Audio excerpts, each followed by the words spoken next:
Welcome back, Ghost Dreamers. Today, we're diving into Vash, a dark, supernatural thriller filled with mystery and fear. Vash has two parts, but in this video, I'll be explaining the first part. In the next video, we'll break down its chilling sequel, Vash Level 2.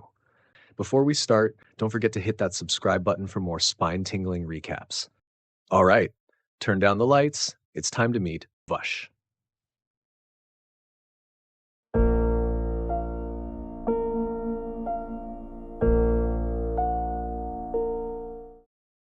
The film opens with a dead rat lying on the ground. An unknown man walks up, picks up the rat, and places it into a small bag. He then heads home where he fills a bowl with tea leaves. Taking the bowl, the bag with the rat, and a single banana, he walks into a strange, dimly lit room.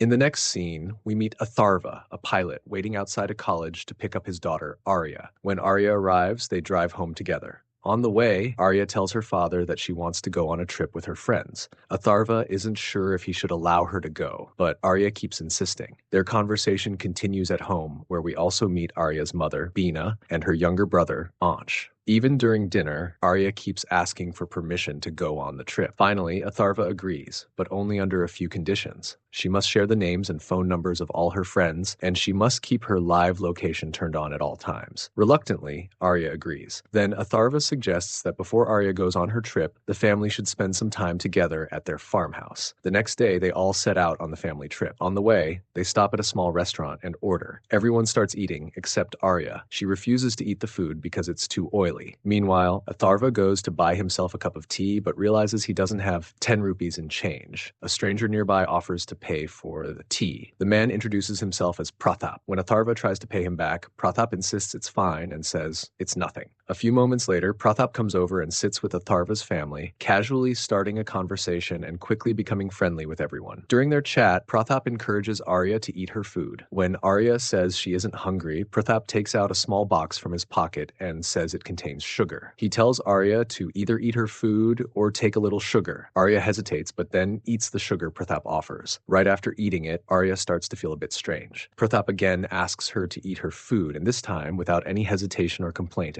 Arya quietly finishes everything on her plate. After finishing their meal, the family gets ready to leave. Before they go, Pratap hands Arya a small packet of biscuits and tells her to eat them once she reaches the farmhouse. Arya nods and agrees. After leaving the restaurant, Bina suddenly asks how Pratap knew they were going to the farmhouse. She wonders if Atharva told him, but Arya calmly replies that she was the one who mentioned it to Pratap. When they finally reach the farmhouse, Arya first eats the biscuits Pratap had given her. A little later, the whole family starts relaxing and having fun by the pool. But then, Bina suddenly notices someone standing outside the farmhouse gate. It's Pratap. Bina tells Atharva that Pratap is standing outside. Concerned, Atharva goes out to talk to him.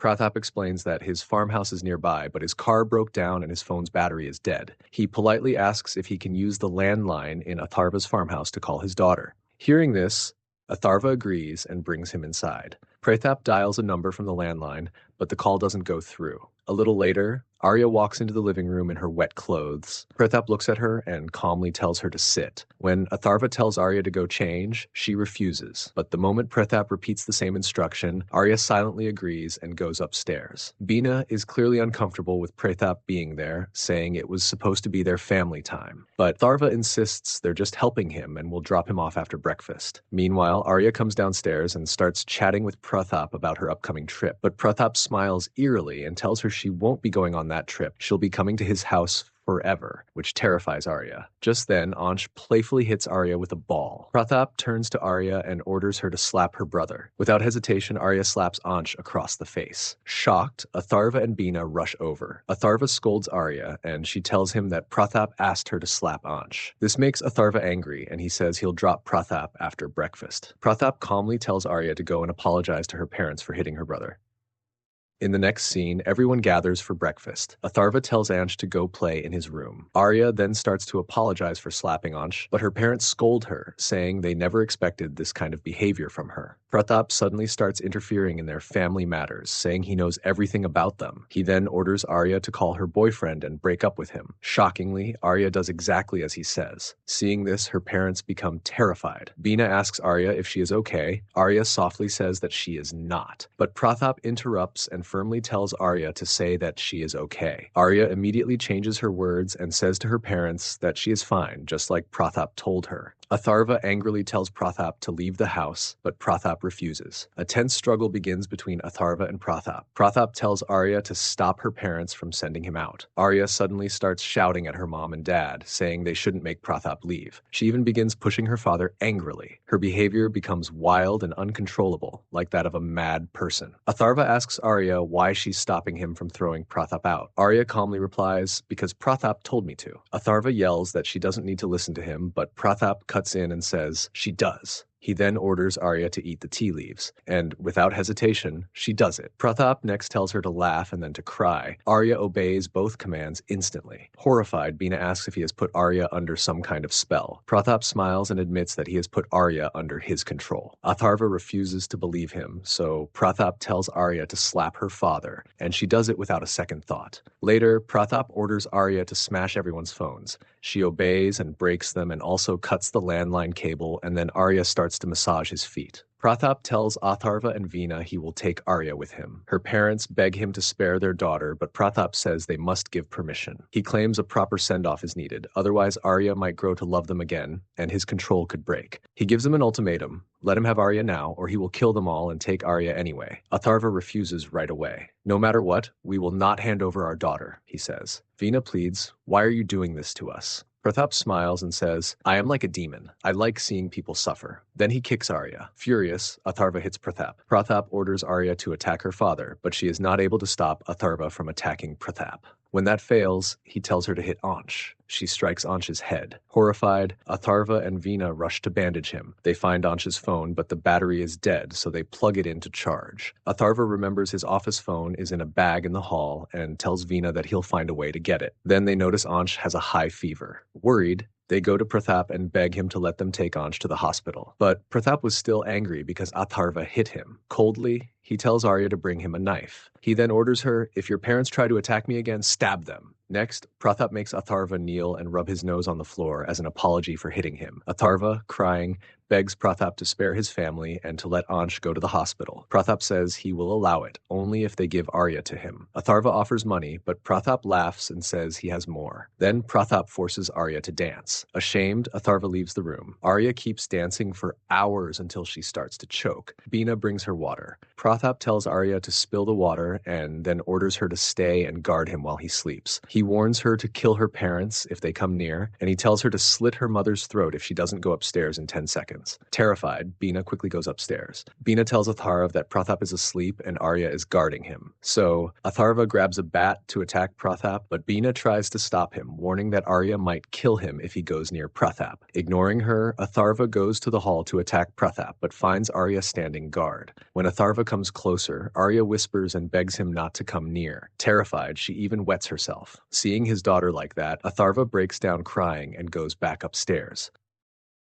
Later, Pratap calls out to Bina and orders her to change Arya's clothes. Bina asks if she can bathe Arya, but Pratap refuses and tells her to just bring new pants. Bina insists, but Pratap tells Arya to take off her pants right there. Bina quickly rushes to cover her daughter, brings a clean pair of pants and helps her change. Then she quietly mops the floor, holding back tears. Pratap says he doesn't have much time left and tells them to let him take Arya. But Atharva refuses, so Pratap gives them 5 minutes to hide Ansh, warning that after that, he'll order Arya to kill her brother. Atharva and Bina rush to hide Ansh. When the time is up, Pratap tells Arya that her brother is her enemy and commands her to kill him. Arya runs upstairs and finds her parents locking the bedroom door. She demands the key, but Atharva quickly flushes it down the toilet. Furious, Arya starts banging on the door, trying to break it down. Pratap comes upstairs, realizes they flushed the key, and coldly orders them to go downstairs. When they return downstairs, Atharva quietly takes his office phone from the bag. Meanwhile, Arya manages to open the bedroom door, but doesn't find Ansh inside. She searches the entire house, but can't find him anywhere. Pratap then tells Arya to get answers from her parents. Without hesitation, Arya kicks her mother and attacks her father. Just then, she heard Ansh shouting for their parents from upstairs. Arya rushed toward the sound while her parents tried to stop her, but in her rage, she stabbed her father and kicked her mother hard in the face. Without stopping, Arya chased Ansh up to the terrace. Ansh tried to run, but Arya caught up to him and pushed her little brother off the building. Both parents rush downstairs, crying as they hold Ansh. Atharva checks and realizes Ansh is still alive, but before they can move him, Arya, filled with rage,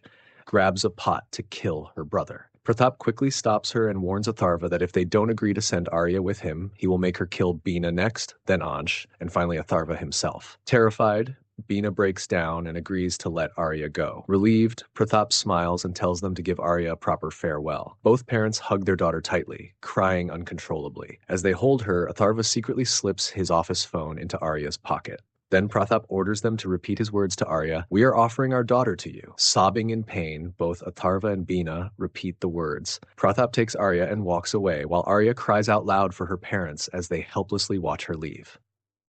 Later, Atharva told Bina to take Ansh to the nearest hospital, promising her that he would bring Arya back safely. Meanwhile, Pratap took Arya to a strange, isolated house hidden deep in the forest. Inside, many other girls were living there, each of them under Pratap's control, their faces blank and emotionless. Using Ansh's phone, Atharva tracked Arya's live location and followed into the forest. As he got closer, some of the controlled girls noticed him and quickly called Pratap to warn him that someone was entering the house. Moments later, Atharva burst inside, but before he could look around, the girls attacked him viciously. Pratap stopped them when he realized it was Atharva. He ordered all the girls to gather and then called Arya forward. Facing Pratap, Atharva told him coldly that his time had come and that his final wish was to be killed by Arya herself. Intrigued, Pratap agreed and ordered the other girls not to interfere. Just then, Atharva suddenly stood up and stabbed a pair of scissors deep into Arya's ears. She could no longer hear Pratap's voice or commands. Furious, Pratap tried to shout, but before he could say anything, Atharva attacked him and knocked him unconscious. When Pratap regained consciousness, he found himself gagged and helpless. His tongue had been cut off, and he could only make muffled cries of pain. Desperate, he motioned for the girls to attack Atharva, but they only stood still, smiling eerily at him. Atharva looked down at Pratap and whispered, "Now you will know what it's like to be the real devil." The story then shifts 10 years later. The opening scene repeats, an unknown man picking up a dead rat. This man is revealed to be Atharva. He enters a dark, filthy room where Pratap is imprisoned. For the last 10 years, Pratap has been kept alive in misery. Atharva throws tea leaves and a dead rat toward him for food, while he himself calmly eats a banana. When Pratap pleads silently for a piece of banana, Atharva ignores him and walks out, leaving him crying in hunger. Atharva then returns to his home. On the table, there's a photo of Bina and Ansh. They both died in a car accident that same night while rushing to the hospital. Arya, on the other hand, never recovered from Pratap's spell. She remains alive but empty, like a living corpse, and the movie ends. And that wraps up Vash 23. If you enjoyed this recap, don't forget to like, share, and subscribe, and hit the bell for more chilling movie stories. Because in the next video, we'll uncover the dark continuation, Vash Level 2. Until next time, stay curious and stay safe.